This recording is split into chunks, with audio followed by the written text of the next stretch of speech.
আজ থেকে 6,60,00,000 বছর আগে পৃথিবীতে আঘাত এনেছিল একটি অ্যাস্টেরয়েড বা গ্রহাণু বা মহাকাশে ঘুরতে থাকা কোনো ধ্বংসপ্রাপ্ত গ্রহের টুকরো। এতই প্রচণ্ড ছিল সেই আঘাত যে তার ফলে পৃথিবীর সব ডাইনোসরই মারা গিয়েছিল। কিন্তু সেই ভয়ঙ্কর ঘটনায় এত বিশাল বিশাল ডাইনোসররা মারা গেলেও ছোট ছোট কিছু স্তন্যপায়ী প্রাণী কিন্তু মারা যায়নি। কিভাবে বেঁচেছিল তারা?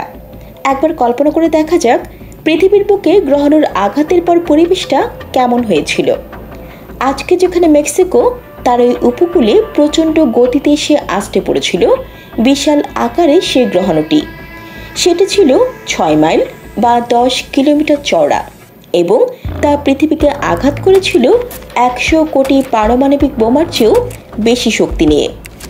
বন জঙ্গলে আগুন লেগে গিয়েছিল, সাগরে সৃষ্টি হয়েছিল সুনামি, বাতাসে উৎক্ষিপ্ত হয়েছিল বাষ্প হয়ে যাওয়া শিলা, ছাই আর ধুলো উঠে গিয়েছিল পৃথিবীর বায়ুমণ্ডলে কয়েক মাইল উঁচু পর্যন্ত। পৃথিবীর বুকে তৈরি হয়েছিল মারাত্মক চাপ, বাতাস ভরে গিয়েছিল ছায়ে, নেমে এসেছিল ঘোর অন্ধকার, চারদিকে পড়েছিল ডাইনোসররা, কেউ ইতোমধ্যে মৃত, কেউ মৃতপ্রায়। তখনও পর্যন্ত পৃথিবীর ইতিহাসে জীবিত প্রাণীদের জন্য সেটি ছিল সবচেয়ে খারাপ দিন। কিন্তু তার মধ্যে দেখা গেল একটি ক্ষুদ্র প্রাণীকে। সে ওই নারকীয় ধ্বংসস্তূপের মধ্যেই খাদ্যের সন্ধানে নেমেছে, একটি দুটি পোকা ধরে খাচ্ছে, আবার ছুটে গিয়ে তার গর্তেই আশ্রয় নিচ্ছে।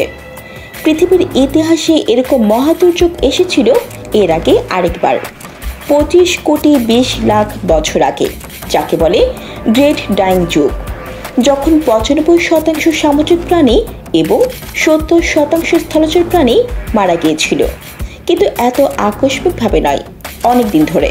তবে ওই গ্রহাণুর আঘাতে বিশাল ডাইনোসর সহ পৃথিবীর 3/4 প্রজাতির প্রাণী নিশ্চিহ্ন হয়ে গিয়েছিল। কিন্তু ছোট ছোট কিছু স্তন্যপায়ী প্রাণী মারা যায়নি, তারা ঠিকই বেঁচে ছিল। পৃথিবীতে তখন কেমন প্রাণীরা বাস করত? ডাইনোসরদের যুগে পৃথিবীতে তারাই একমাত্র প্রাণী ছিল না, আরও বহু রকমের প্রাণী ও উদ্ভিদের বাসস্থান ছিল তখন এই পৃথিবীতে। সেই গ্রহাণুর আঘাতের পরও যারা মহা বিপর্যয়ে বিলুপ্ত হওয়া থেকে রেহাই পেয়েছিল তাদের মধ্যে ছিল একটি স্তন্যপায়ী প্রাণী, এর নাম পার্কাটোরিয়াস। দেখতে অনেকটা যেন একটা ছোট্ট কাঠবিড়ালি আর ছোচর শঙ্করের মতো। একে বলা হয় মানুষের জানা পৃথিবীর সবচেয়ে পুরনো প্রাইমেট বা বানর জাতীয় প্রাণী। গ্রহাণুর আঘাতের পর যেসব ডাইনোসর বিলুপ্ত হয়ে গিয়েছিল তার মধ্যে বিখ্যাত টিরানোসরাস এবং ট্রাইসেরাটপ তো ছিলই, আরও ছিল নানা রকম প্রজাতি। কারো ছিল লম্বা গলা, কারো হাঁসের মতো ঠোঁট, কারো গায়ে ছিল বর্মের মতো চামড়া। এগুলো সবাই ওই ঘটনার পর খুব দ্রুত মারা যায়। এডিনবরা বিশ্ববিদ্যালয়ের গবেষক সারা শেলি বলছেন, সেই সময়টায় পৃথিবীতে অনেক রকম স্তন্যপায়ী প্রাণী ছিল যারা ফল, বাদাম এবং নানা রকম বীজ খেয়ে বাঁচত। তাছাড়া ছিল ডিডেলফোডন নামে এক ধরনের মাংসাশী প্রাণীও, যার আকৃতি ছিল মোটামুটি একটা বিড়ালের সমান। কিভাবে বেঁচে গিয়েছিল এই পার্কাটোরিয়াস? ক্রিটেসিয়াস যুগের এসব বড় বড় প্রাণীর পাশাপাশি ছিল ছোট আকারের স্তন্যপায়ী প্রাণী পার্কাটোরিয়াস। জীবজগতে তাদের স্থান ছিল খানিকটা এখনকার যুগের ইঁদুরের মতোই। এরা এবং মানুষের পূর্বপুরুষরা কিভাবে সেই মহাদুর্যোগ থেকে বেঁচে গিয়েছিল সেটা এক বিরাট প্রশ্ন। এ নিয়েই the rise and rain of the mammals নামে একটি বই লিখেছেন এডিনবরা বিশ্ববিদ্যালয়ের স্টিভ ব্রুসেট। তিনি ও তার সহকর্মীরা এ নিয়ে গবেষণা করছেন। ব্রুসেট বলছেন, সেই দিনটি পৃথিবীর যত স্তন্যপায়ী পাখি বা সরীসৃপ সব প্রাণীর জন্য ছিল একটা খুব খারাপ দিন। এর আগে 50 কোটি বছরের মধ্যে এত বড় গ্রহাণু পৃথিবীতে আঘাত করেনি এবং তাতে স্তন্যপায়ীদের অবস্থা প্রায় ডাইনোসরদের মতোই হতে যাচ্ছিল। গ্রহাণুর আঘাতের পর দাবানলে পৃথিবীর বনভূমি সব পুড়ে যায়, আকাশ ভরে গিয়েছিল ছায়ে, সূর্যের আলো পৃথিবীতে পৌঁছতে পারছিল না এবং গাছের জন্য সালোক সংশ্লেষণ বা ফটোসিনথেসিস বন্ধ হয়ে গিয়েছিল। ব্রুসেট বলছেন, পৃথিবীর পুরো ইকোসিস্টেমটাই একটা তাসের ঘরের মতো ভেঙে পড়েছিল। পৃথিবীর তাপমাত্রা প্রথমে বেড়ে গিয়েছিল, কিন্তু তারপর আবার 30 বছর ধরে 20 ডিগ্রি সেলসিয়াসেরও বেশি কমে গিয়েছিল। এমন প্রতিকূল অবস্থায় টিকে থাকার জন্য স্তন্যপায়ী প্রাণীদের ক্ষুদ্র আকৃতি খুবই সহায়ক হয়েছে।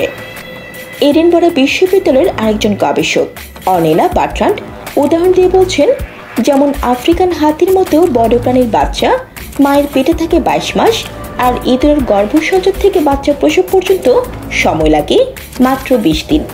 সে কারণে ছোট আকারের প্রাণীর পক্ষে প্রতিকূল সময়ে দ্রুত বংশবৃদ্ধি করা সম্ভব। তাছাড়া ছোট আকারের প্রাণীরা প্রজনন সক্ষমতা অর্জন করে দ্রুত, কিন্তু একটা টি-রেক্স ডাইনোসরের প্রজননের বয়সে পৌঁছতে লাগে 20 বছর। দ্বিতীয় সম্ভাব্য কারণ হচ্ছে মাটির নিচে বাস করা, বলছেন শেলি। তার কথাই প্যালিওসিন যুগের এসব ক্ষুদ্র স্তন্যপায়ী প্রাণী আধুনিক স্তন্যপায়ীদের মতো নয়। তাদের আকৃতি ছিল অদ্ভুত এবং তাদের সাথে মাটির নিচে গর্ত করে থাকা প্রাণীদের অনেক মিল পাওয়া যায়। মাটির নিচে থাকার ফলে তারা গ্রহাণুর আঘাতে মাটির উপর যে পরিবেশ তৈরি হয়েছিল তা অনেকটা এড়িয়ে থাকতে পেরেছে। যা পাওয়া যায় তাই খাও। গ্রহাণুর আঘাতের পর বেশিরভাগ জীবিত গাছপালাই ধ্বংস হয়ে গিয়েছিল। ফলে এই বিপর্যয়ের পর যেসব প্রাণীরা নির্দিষ্ট এক ধরনের খাদ্যের পরিবর্তে যা পাওয়া যায় তাই খাওয়া শুরু করেছিল, তারা টিকে থাকার ক্ষেত্রে অন্যদের চেয়ে এগিয়ে থাকতে পেরেছে। শেলি বলছেন, যেমন ডিডেরফোডন এমন কিছু প্রাণী শিকার করে খেত, তার সংখ্যা ছিল খুবই কম। অন্যদিকে ক্ষুদ্রাকৃতির প্রাণীর পক্ষে খাদ্য এবং জীবনধারায় পরিবর্তন আনা ছিল সহজ এবং তা তাদের বিলুপ্তি ঠেকাতে সহায়ক হয়েছে।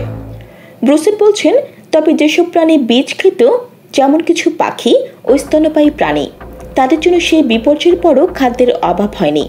কিন্তু টি-রেক্সের মতো প্রাণীর পক্ষে ফলের বীজ খেয়ে বেঁচে থাকা সম্ভব ছিল না। তিনি বলছেন, তাছাড়া গ্রহাণুর আঘাতের পরেও এসব বীজ মাটিতে পড়ে টিকেছিল। পরে যখন আবার সূর্যালোক পৃথিবীর বুকে পড়তে পারল, তখন সেই বীজ থেকে আবার নতুন গাছ গজাতে শুরু করলো। তাছাড়া গ্রহাণুর আঘাতের পরেও এসব বীজ মাটিতে পড়ে টিকেছিল। পরে যখন আবার সূর্যালোক পৃথিবীর বুকে পড়তে পারল, তখন সেই বীজ থেকে আবার নতুন গাছ গজাতে শুরু করলো। স্তন্যপায়ীদের সংখ্যা ও আকার বৃদ্ধি প্যালিওসিন যুগের পর ধীরে ধীরে পৃথিবীর ইকোসিস্টেম আবার ক্ষতি কাটিয়ে উঠল এবং স্তন্যপায়ী প্রাণীরা ডাইনোসরের শূন্যস্থান পূরণ করতে শুরু করলো। এডিনবরা বিশ্ববিদ্যালয়ের গবেষকরা দেখেছেন যে এ সময় স্তন্যপায়ীরা আকারে বড় হতে শুরু করে। এটাই ছিল সেই সময়কার বিবর্তন বা অভিযোজনের ক্ষেত্রে প্রধান প্রবণতা। এর একটি ছিল তৃণভোজী প্রাণী একটোকোনাস। মনে করা হয় যে এরা হয়তো বর্তমানকালের গরু, ঘোড়ার মতো খুরওয়ালা প্রাণীর সাথে সম্পর্কিত। ডাইনোসর বিলুপ্তির কয়েক লক্ষ বছরের মধ্যেই এদের ওজন বেড়ে 100 কেজির মতো হয়ে যায়। ভৌগোলিক দিক থেকে এটা খুবই কম সময়। শেলি বলছেন, সেই সময়কার আরও কিছু প্রাণীর ক্ষেত্রে একই প্রবণতা দেখা যায়। ব্রুসেল বলছেন, ডাইনোসরের মতো এত বিশাল আকারের একটি প্রাণী যারা লক্ষ লক্ষ বছর টিকে ছিল, তাদের এত অল্প সময়ের মধ্যে বিলুপ্ত হয়ে যাওয়াটা খুবই চমকপ্রদ। তারা নতুন বাস্তবতার সাথে খুবই বেমানান ছিল এবং তারা খাপ খাইয়ে নিতে পারেনি। পৃথিবীতে গ্রহাণুর আঘাতের পুরো ব্যাপারটাই এত আচমকা ঘটেছে এবং তার ফলে এত বিরাট পরিবর্তন ঘটে গেছে যে গবেষকরা বলছেন ব্যাপারটা তাদের মনে গভীর রেখাপাত করেছে। আমরা যে এই পৃথিবীতে আছি তা একান্তই ঘটনাচক্রে, বলছেন বার্ট্রান্ড।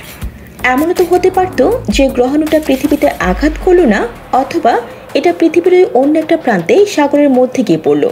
কিন্তু তাহলে এর ফলে প্রাণী জগতে যে প্রাকৃতিক বিপর্যয় ঘটত তা হতো একেবারে অন্যরকম। আমি যখন এই ব্যাপারটা ভাবি তখন আশ্চর্য হয়ে যাই, বলছেন তিনি। তবে পৃথিবীতে আজ যে স্তন্যপায়ীরা বেঁচে আছে তাদের দিক থেকে হয়তো যা হয়েছে ভালোই হয়েছে, অন্য কিছু হলে হয়তো তারা থাকতো না। Jannatul Afsana, KM news.